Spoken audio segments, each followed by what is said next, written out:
આતંકીઓના હિન્દુ નામ રખાતા આ નવી ફિલ્મ વિવાદોમાં ફસાઈ ભાજપે કહ્યું બહિષ્કાર કરીશું. વર્ષ 1999ના કંધાર પ્લેન હાઇજેક પર બનેલી IC-814 ધ કંધાર હાઇજેક ફિલ્મ પર ઘમાસાણ શરૂ થઈ ગયું છે. ફિલ્મમાં આતંકવાદીઓના હિન્દુ નામ રખાતા આ ફિલ્મ વિવાદમાં આવી ગઈ છે. ભાજપે તેના પર સવાલ ઉઠાવ્યા છે. ભાજપે કહ્યું કે ફિલ્મ નિર્માતા અનુભવ સિન્હાએ આ બધું જાણી જોઈને કર્યું છે. ભાજપ નેતા અમિત માલવિયાએ કહ્યું કે આતંકવાદીઓની મુસ્લિમ ઓળખ હિન્દુ નામોથી છુપાવવાનો પ્રયાસ કરવામાં આવ્યો છે. હવે આ ફિલ્મનો બહિષ્કાર થવો જોઈએ. અમિત માલવિયાએ આગળ કહ્યું કે જેમણે IC-814 હાઇજેક કર્યું તે ખૂંખાર આતંકવાદીઓ હતા અને તેમણે પોતાની મુસ્લિમ ઓળખ છુપાવવા માટે ઉપનામોનો ઉપયોગ કર્યો હતો. ફિલ્મ નિર્માતા અનુભવ સિન્હાએ બિન મુસ્લિમ નામો આગળ કરીને તેના ગુનાહિત ઇરાદાઓને કાયદેસર બનાવી દીધા છે.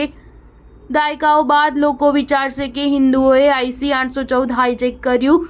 માલવિયાએ કહ્યું કે પાકિસ્તાની આતંકવાદીઓના ગુનાઓને ધોવા માટે લેફ્ટનો આ એજન્ડા છે. આ સિનેમાની શક્તિ છે જેનો કમ્યુનિસ્ટ 70 દાયકાના આક્રમક રીતે ઉપયોગ કરી રહ્યા છે. જે 5 આતંકવાદીઓએ પ્લેન હાઇજેક કર્યું હતું તે તમામ મુસ્લિમ હતા, જેમના નામ ઇબ્રાહિમ અખ્તર, શાહિદ અખ્તર, સની અહેમદ, ઝહુર મિસ્ત્રી અને ઝાકિર હતા. જો કે આ ફિલ્મમાં આતંકવાદીઓના નામ બદલીને ભોલા અને શંકર રાખવામાં આવ્યા છે. આ મુદ્દે જ વિવાદ ઊભો થયો છે.